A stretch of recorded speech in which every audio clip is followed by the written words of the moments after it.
dipersembahkan oleh... Terima kasih sahabat Dasar, kita lanjut lagi di Gaspol Sahur. Paling semangat memang ini subuh ini, Masya Allah. Alhamdulillah, datang dari jauh-jauh soalnya, ada dari Sulawesi Barat, dari Baru dan lain-lain. Alhamdulillah, insya Allah mudah-mudahan langkah kita mendapatkan berkah dari Allah Subhanahu Wa Taala. Kita lagi membahas mengenai bagaimana menjadikan Al-Quran sebagai pedoman. Tadi Ustaz sudah menceritakan yang pertama adalah dibaca, kedua didengar, ketiga pahami terjemahannya. Selanjutnya Pak Ustaz? Ya, ini yang paling penting. Setelah dipelajari apa? Diamalkan. Karena kalau tidak diamalkan, tidak bisa dapat pahala. Allah perintah, aqimis salah. Kita tahu, dirikan sholat, tapi tidak sholat. Berarti tidak ada gunanya kita tahu. Maka kita berdoa, ya Allah, ilmu yang kamu berikan, ilmu yang saya peroleh, mudah-mudahan mampu aku amalkan. Karena kalau kita seperti saya sebagai pendakwah, oh berat hukumannya. Kalau saya tahu lalu saya tidak amalkan. Saya dakwakan tapi saya tidak lakukan. Kata Allah, lima taquluna ma la taf'alun. Kenapa kau anjurkan, nah kau sendiri tidak amalkan. Nah itu ya, jadi setelah dipelajari dengan baik, barulah kita amalkan. Ketika kita belajar, membaca, mendengar, ada yang tidak tahu, jangan tanya kecuali kepada ahlinya. Bu, saya tanya ki bu, kalau sakit perut tak, kemana ki bu? Dokter. Kalau misalnya kandungan tak, oh mau ini data ini. Oh, kemana ki bu? Kemana? Kenapa ndak ke dokter gigi? Kenapa? Ahlinya Pak Ustaz. Hah? Hah? Kan ditambel. Nah, iya toh? Berarti kalau kita mau tahu Quran mesti belajar ke ahli Quran. Itulah ulama. Sayangnya kita sekarang banyak orang mengutip-ngutip Quran copy paste. Ya, dia ambil saja, dia copy, dia sebar, dia baca saja. Padahal ada itu riwayatnya, harus ditahu sebabnya, di mana Nabi ucapkan, bagaimana pada saat itu. Ini hati-hati belajar agama melalui capture, screenshot. Apalagi belajar dari selebriti yang baru masuk, baru mu'allaf. Apalagi selebriti yang baru belajar agama baru 2 bulan. Kau hanya belajar, oh ini paling baik. Kenapa? Followernya 10 juta. Tidak ada hubungannya follower. Tidak, kita lihat. Meskipun followernya cuma 100 ribu. Tapi dia belajarnya berpuluh-puluh tahun. Itu dengar daripada follower yang baru masuk Islam. Artis yang baru belajar agama 2 tahun. Karena followernya 15, itu yang kau ikuti. Tidak. Belajar Quran serahkan sama ahlinya. Ya bu toh. Tadi kan ibu mau melahirkan, kenapa enggak ke dokter gigi? Bukan ahlinya. Maka kalau bicara agama, tanya sama ahlinya. Sudah ditanya, ibu yakin? Amalkanlah.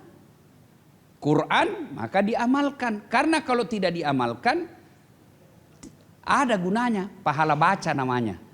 Dapat makin pahala baca. Kalau diamalkan, tambah lagi. Tambah lagi pahalanya. Oke ibu? Oke Pak Ustadz, Masya Allah. Sekarang kita berikan kesempatan. Ada yang mau bertanya? Oh tadi ibu-ibu bapak-bapaknya ya. Sekali-sekali ya. Silakan. Kita mau dengar Bapak, boleh Pak? Seru ini hari, ada bapak-bapaknya. Iya Alhamdulillah. Tapi tetap sedikit bapak-bapaknya. Itulah sebabnya kenapa Islam membolehkan poligami. Jangan ke situ lagi Pak Ustadz. Gitu. Udah belok. Udah, jangan dibawa ke situ lagi. Silakan Pak. Assalamualaikum warahmatullahi wabarakatuh. Waalaikumsalam warahmatullahi wabarakatuh. Terima kasih sebelumnya kami ucapkan atas kesempatan yang diberikan kami datang bersilaturahmi dengan Ustadz. Kami mewakili, kalau tadi ibu-ibu Majelis Taklim Ilaikal Masir Kabupaten Majene, sekarang bapak-bapak Majelis Taklim. Jadi mungkin Ya. ini langkah Ustadz. Ya, jadi, karena selama ini majelis taklim itu identik dengan ibu-ibu. Padahal bapak-bapak juga. Majelis itu kan artinya tempatnya orang-orang, kumpulannya orang belajar, orang alim. Ada bilang mahasiswaku, majelis taklim, tempat orang-orang dibantak orang alim. Oke, silakan Jadi, Pak. Ya. Ya. Begini Ustadz, tadi sudah disampaikan bahwa Al-Quran ini diturunkan kepada orang-orang yang beriman dan bertakwa sebagai petunjuk. Kemudian ada pendapat yang mengatakan bahwa untuk misalnya membangun sebuah negara yang berlandaskan ajaran-ajaran Al-Quran, itu kita harus mulai dari lingkungan keluarga. Nah ini yang saya ingin tanyakan Ustadz, bagaimana kita menciptakan sebuah lingkungan keluarga yang cinta dengan Al-Quran, mengamalkan dan sekaligus menjadikan nilai-nilai Al-Quran itu sebagai pedoman dalam kehidupan. Terima kasih Ustadz. Terima Terima kasih, kasih Pak. Ini sebenarnya tahu nih jawabannya ini. Tuh, dia tahu. Kenapa paling ditanya Ustadz? Supaya ditahu yang tidak tahu. Ya kan? Orang kadang-kala bertanya itu Bu, tidak selalunya mau tahu, tapi mau dibahas bahwa ini kok bahas Ustadz. Ada juga begitu ya. Nah, Bapak Ibu bagaimana menjadikan Quran di rumah? Seperti yang saya jelaskan tadi. Kalau saya di rumah saya itu mama nyece Bu. Asal ada itu menyalami televisinya pasti Quran. Itu pindah berganti itu acara kalau saya nonton. Kalau saya pegang remote baru bisa nonton apa. Biasa saya nonton berita. Apalagi biasa film. Ya film aja kitchen. Tang. Kusuka saya film berkelahi Bu. Yang terbang-terbang atau. Kadang juga saya nonton apa lagi. Sepak bola. Kalau mama nyece pasti hanya Quran. Karena istri saya itu dulu hafal Quran. Nah, jadi itu aja. Saya biasa tes. Kan ada CCTV, saya lihat lagi. Jam 1 siang masih mengaji, sore masih mengaji, jam 8 malam masih mengaji. Nanti tidur tertutup pintu kamar tidur, baru mati Tommy itu televisi mengaji. Kadang yang siaran langsung Madinah, kadang siaran langsung Mekah. Bedanya Bu, kalau siaran langsungnya itu TV Mekah, itu Quran baca. Kalau siaran langsungnya TV Madinah itu hadis sahih. Nah, itu bagus, itu salah satu cara. Nah, kalau bayangkan Bu, dari kecil selalu dengar Quran, maka dia akan gelisah kalau dia tidak dengar Quran. Allah bisa karena biasa. Nah itu ya. Ini sederhana. Misal dulu saya karena sibuk banyak kegiatan mulai kendor. Dulu setiap selesai sholat 5 ayat. 5 ayat saja. Assalamualaikum warahmatullahi wabarakatuh. Assalamualaikum warahmatullahi wabarakatuh. Alif lam mim zalikal dan seterusnya 5 ayat. Shadaqallahul azim. Duhur 5 ayat lagi. Asar 5 ayat lagi. Satu hari berapa ayat? 25 ayat.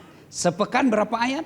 Kali 7 akhirnya apalagi kalau baca terjemahannya banyak jadinya. Daripada satu kali mengaji 1 juz. Kapan pi lagi mengaji? 3 bulan pi lagi. Yang Allah senang itu yang berkelanjutan. Maka Ramadan ini jadikan pelajaran Bu, dijadikan kebiasaan. Setiap selesai sholat 5 waktu kita mulai baca.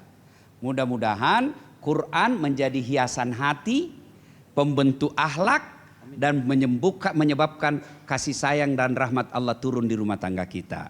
Amin. Supaya itu terjadi, ada doanya itu anak TK-TPA kalau semua mengaji Bu toh. Gimana Pak Ustaz? Allahumma arhamna bil Qur'an waja'alhu lana imaman wa nuran wa hudan wa rahmah. Allahumma min wa ahlina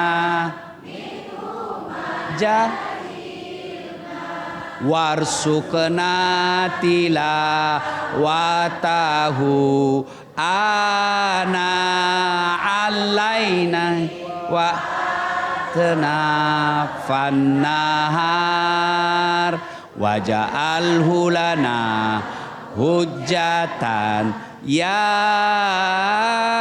arhamar rahim Masya Allah, dahsyat sekali. Terima kasih Ustaz atas petua-petuahnya. Insya Allah mudah-mudahan memotivasi dan menginspirasi kita semua, baik yang menyaksikan acara hari ini untuk senantiasa memuliakan Al-Quran, membacanya, menjadikan pedoman dalam hidup dan mengimplementasikannya dalam keseharian, terutama di bulan suci Ramadan, dan tidak hanya sampai sini, tapi istiqomah sampai setelahnya.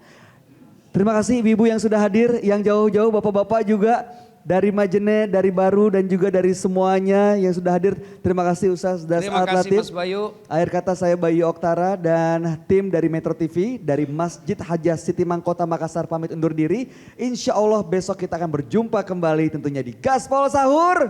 Gaspol memang. Assalamualaikum warahmatullahi wabarakatuh. Waalaikumsalam warahmatullahi wabarakatuh. Metro TV.